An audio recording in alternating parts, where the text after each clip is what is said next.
নমস্কার, আশা করি সবাই ভালো আছেন। আমাদের চ্যানেলটি যারা দেখছেন, পছন্দ করছেন এবং সাবস্ক্রাইব করছেন তাদের আন্তরিক ধন্যবাদ। আপনাদের সাপোর্টে আমরা অনেক দূর এগিয়ে এসেছি। আমরা খুলেছি নতুন আরেকটি চ্যানেল, যার নাম পুতুল পুরাণ। এই চ্যানেলে থাকবে পুরাণ নিয়ে কিছু কথা, কিছু আড্ডা, কবিতা, গল্প এবং আরো অনেক কিছু। আপনারা পাঠাতে পারেন আপনাদের অপ্রকাশিত কোনো লেখা, গল্প বা কবিতা, আমরা পড়বো আমাদের এই চ্যানেলে। লেখা পাঠান এই ইমেল আইডিতে putul puran@gmail.com। ফিরে আসি আজকের পর্বে। আজকে আমরা কথা বলবো একটা এপিক ফিল্ম নিয়ে। আসলে ছবিটা বেশ ভালো মানের, বেশ ভালো মাপের এবং ছোটদের, শুধু ছোটদের নয়, কিশোরদের, তরুণদের এবং আমি তো বলবো সবার জন্য এই ছবিটা বেশ ভালো, বেশ উপাদেয় ছবি। ছবিটির নাম সোনার কেল্লা। সত্যজিৎ রায় 71 সালে লিখেছিলেন সোনার কেল্লা। সেই গল্প অবলম্বনেই তৈরি হয় 1974 সালে সোনার কেল্লা। 25শে ডিসেম্বর 1974 সালে রিলিজ হয়েছিল। এই ছবি প্রযোজনা করেছিলেন পশ্চিমবঙ্গ সরকার। এই ছবিতে সত্যজিৎ রায় পরিচালনার পাশাপাশি চিত্রনাট্য, সংলাপ এবং সঙ্গীত করেছিলেন। ক্যামেরায় ছিলেন সৌমেন্দু রায়, এডিটিং এ দুলাল দত্ত। অন্য অন্য ছবির মতো এখানেও মাস্টারপিস তৈরি করেছেন দুলাল দত্ত।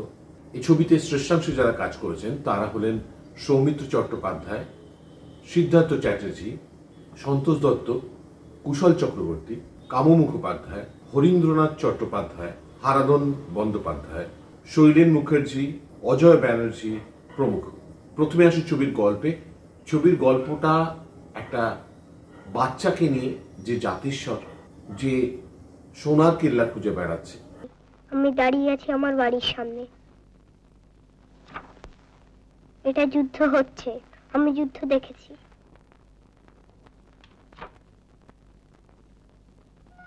আর এটা কেল্লা, সোনার কেল্লা।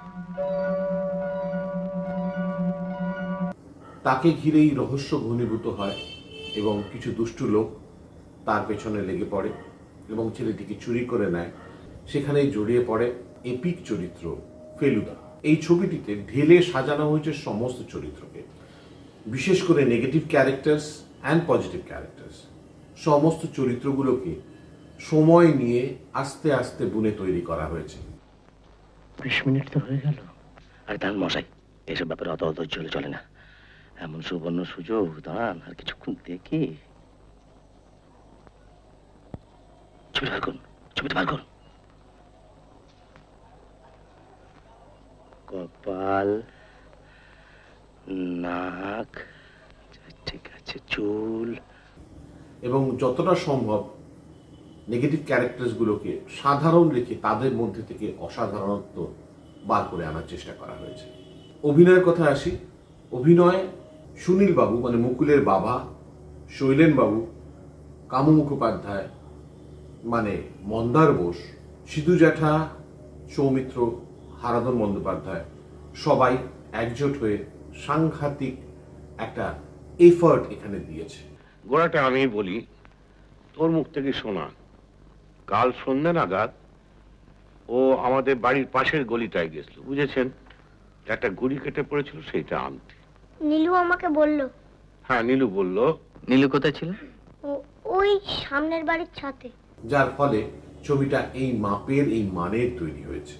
মজার কথা, তোপসে যে এখানে সারা ছবিতে আন্ডার অ্যাক্টিং করে গেছে, সে কিন্তু বেশ ছবির সমস্ত জায়গাগুলোকে সুন্দর করে চিপিং করে গেছে। একটা দারুণ সাপোর্টে ফেলুদাকে তুলে ধরেছে। বুঝলি? বুঝেছি। আর তুই যে ভাবছিস আমি মুকুলের কেসটা নেব, রাজস্থান যাব, আর তোর এই ফাঁকে রাজস্থানটা ঘুরে আসা হবে স্কুল কামাই করে, সেটা ভাবার সময় কিন্তু এখনো আসেনি। কেসটা তো তুমি নেবেই। কি করে জানলি? টেলিপ্যাথি। নেপমি হচ্ছে। এবং সেক্ষেত্রে আর একজন লালমোহন বাবু, সন্তোষ দত্ত যে চরিত্রে অভিনয় করেছেন। ফেলুদাকে ফেলুদা করার জন্য এই দুটো চরিত্র ভীষণই দরকার। কারণ ফেলুদার জ্ঞান, ফেলুদার নলেজ এবং ফেলুদার পর্যবেক্ষণ ক্ষমতা, এই দুটো মানুষ বারবার করে ধরিয়ে দিয়েছে তাদের। এই মানুষ যেন ফেলুদারই আয়না হিসেবে তৈরি হয়েছে, যেখানে ফেলুদাকে বারবার করে একজন বড় মাপের মানুষ দেখা যায়। আরাবল্লী পাহাড় সম্বন্ধে আপনার জানা আছে বোধহয়। দৈর্ঘ্যে 300 মাইল, উচ্চতম অংশ মাউন্ট আবু 5,500 ফিট, গাছপালা কম, বালি আর পাথর। আমি ওসব কথা বলছি না, আমি ওখানকার ডেকলসদের কথা বলছি। ওখানে দুর্ধর্ষ সব ডাকাত আছে জানেন তো। সেই রকমই তো শুনেছি। এটা গেল ছবির কথা। এবার কিছু গুরুত্বপূর্ণ কথা বলি। প্রথমত, এই ছবিটা কিশোর সাহিত্য, ছোটদের জন্য, বাচ্চাদের জন্য লেখা হলেও দুই একটা জায়গা হয়তো একটু লিটারেরি লাইসেন্স নেওয়া হয়েছে। যেমন একটা জায়গায় যেখানে মুকুল বাড়ি থেকে চলে যাচ্ছে হেমাঙ্গ হাজরার সাথে, সেই জায়গাটা মুকুলকে ছেড়ে দেওয়া হল বাড়িতে। আচ্ছা, ওকে যে ডক্টর হাজরা নিয়ে যাচ্ছেন রাজস্থানে, এতে ওর কোনো আপত্তি নেই? আগে সেটা ওকেই জিজ্ঞেস করুন না। তুমি যাবে ডাক্তারবাবুর সঙ্গে রাজস্থানে? আমি সোনার কেল্লা দেখবো, ডাক্তার জেঠু দেখাবে। একটা বাচ্চা ছেলে যার 6 থেকে 10 বছরের মধ্যে বয়স, তাকে, এবং যে এরকম একটা সমস্যার মধ্যে দিয়ে যাচ্ছে, তাকে বাবা মা কিন্তু একটা অজানা লোকের সঙ্গে ছেড়ে দিচ্ছে। একটু যেন কোথাও মনে হয়েছে যে এরকম না হলেই হতো। সেটা অবশ্যই একটা বড়দের পার্সপেক্টিভ। আমি আবারও বলছি, এটা কিশোর সাহিত্য।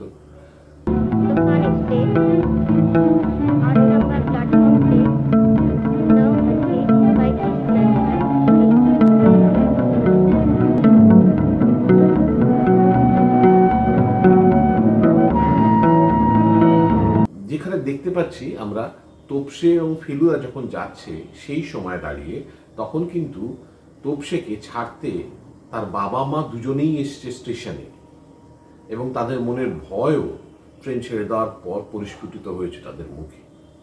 একজন আসেননি, শুধু বাবা আসেননি, বাবা মা দুজনেই এসছেন। তারা ছেলের বাইরে যাওয়াটা কতটা ইম্পর্টেন্ট তখনও ছিল। যেখানে যাচ্ছে তার পিস্তত দাদা, তার সর্বসময়ের সঙ্গী ফেলুদা। অথচ মুকুল এইরকম একটা সমস্যায় ভোগা সত্ত্বেও তাকে একটা অচেনা লোকের সঙ্গে ছেড়ে দেওয়া হলো, বাবাও গেলেন না সাথে, বা আশেপাশের কোনো চেনা মানুষকেও পাঠালেন না সাথে। এটা একটু অদ্ভুত মনে হয়েছে। আগে হ্যাঁ, হাজরা মশাইও আপনার ওই এক কথাই বললেন যে জন্মান্তর নিয়ে রিসার্চ করছি, ওকে দিন না আমার সঙ্গে। ও যদি ওর জায়গাটা ঠিক মতো চিনে নিতে পারে তো অনেক কিছু জানা যাবে। দ্বিতীয়, হেমাঙ্গ হাজরাকে কেল্লার উপর থেকে মন্দার বোস ঠেলে ফেলে দিলেন।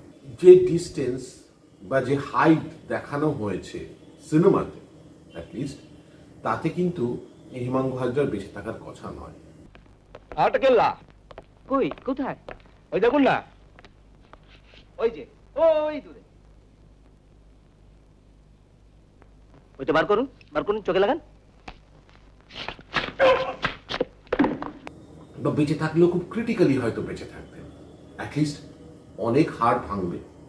তো যদিও সত্যজিৎ রায় এটা খুব ভালো করেই দেখিয়েছেন এবং বলেওছেন যে গুড লাক, যে আপনার কোনো হাড় ভাঙেনি, ডক্টর বলছেন, কিন্তু অত উপর থেকে পড়লে একটা মানুষ তার শরীর ছিন্ন ভিন্ন হতে বাধ্য। শুধু তাই নয়, দিন দুয়েকের মধ্যে তিনি সুস্থ হয়ে মুকুলকে একা একা খুঁজতে বেরিয়ে পড়লেন। এটা একটু যেন কোথাও আমাদের মনে একটা সংশয় তৈরি করে।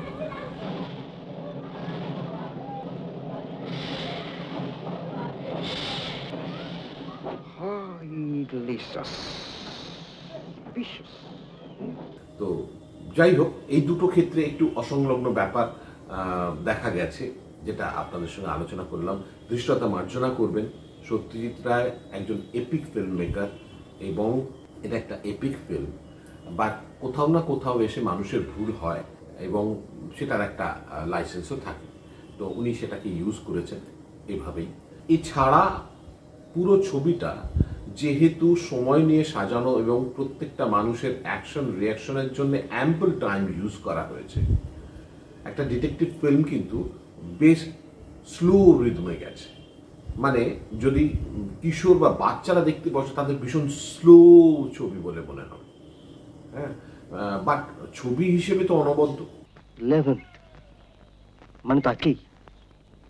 আজ সকালে ট্রেনে যখন এলো না, তখন সন্ধেবেলা টিকটিকি বিছের খাদ্য না বিছে টিকটিকির খাদ্য? তার ক্যামেরার অ্যাঙ্গেল থেকে শুরু করে তার দৃশ্যপট থেকে শুরু করে তার চেজ থেকে শুরু করে তার ইন্টেলেকচুয়াল কথা থেকে শুরু করে এভরিথিং। বাট কোথাও না কোথাও এসে ছবিটা কিন্তু সাজানোর জন্যে শুধু প্রত্যেকটা মানুষকে অ্যাম্পল টাইম তার রিয়াকশন, তার হেঁটে আসা, দাঁড়ানো এবং তারপরে ভেবেচিন্তে কথা বলা এবং কথা বলার পরও স্পেস দেওয়া হয়েছে যাতে কিনা ঠিকঠাকভাবে ইমোশনটা ধরা পড়ে, এবং সেটা করতে গিয়ে কিন্তু ছবির রিদমটা বেশ স্লো হয়েছে, বেশ ধীর গতি সম্পন্ন হয়েছে। मैंने जैसे जैसे आपको कह दिया उसी तरह रहना, अपने तबीयत को ध्यान रखना। Best of luck. Thank you doctor, thank you. ছবিটা শুধু উন্নত মানের ছবি নয়, এই ছবিটা একটা নস্টালজিয়াকে ক্যারি করছে। সেই সময়কার 1974 সাল, সেই সময়কার একটা সাংঘাতিক নস্টালজিয়াকে আজও বহন করে নিয়ে আসছে। প্রতিটা ক্যারেক্টার ভীষণ নর্মাল, ভীষণ মানুষের মনের কাছাকাছি, তাই রিলেট করতে এত সুবিধা হয়েছে। কিন্তু ভেতরে ভেতরে তারা ভীষণ সাংঘাতিক। আপেল খেতে খেতে একটা মানুষকে খুন করে দিচ্ছে এবং তারাই আবার বসে বসে লুডো খেলছে। ঠিক আছে।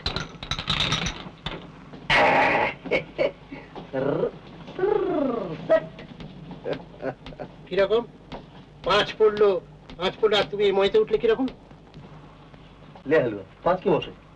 আমি যেন 4 দেখলি মনে হলো। 4 দেখি চোখে ছানি টানি পড়লো নাকি? চোখে ছানি পড়েনি, পেটে পানিটা একটু বেশি মাত্রায় পড়েছে। তারাই হাসি মজা করছে। তো একটা নেগেটিভ ক্যারেক্টারও তো রক্তে মাংসে তৈরি হওয়া একটা মানুষ, তাদেরও সাধারণ জীবনযাপন, সমস্ত কিছু সত্যি এই ছবিতে দেখেছেন। এছাড়া প্রত্যেকটা জায়গার কালচার, সেই জিনিসগুলোর প্রতিও মনোযোগ দিয়েছেন। রাজস্থানের কালচার, তার দুটো গান অ্যাটলিস্ট ফোক সং আমরা শুনেছি ছবির মধ্যে। সব কিছু মিলিয়ে বেশ অনবদ্য ছবি। ছবিটি নানাভাবে পুরস্কৃত হয়েছিল। National film award for best screen play and direction 1974, best film direction and screen play from government of West Bengal 1974, best feature film for children and young adult from Tehran 1975, National Film Award for Best Cinematography 1974, National Film Award for Best Child Artist 1974, National Film Award for Best Feature Film in Bengali 1974। এতগুলো পুরস্কারে ভূষিত হয়েছিল ছবিটি এবং এইভাবে বিভিন্ন জায়গায় সমাদৃত হয়েছিল। এই ছবিটি শুধুই ফিল্ম নয়, এটা একটা নস্টালজিয়া। 74 এর সময়কার একটা নস্টালজিয়াকে ক্যারি করে।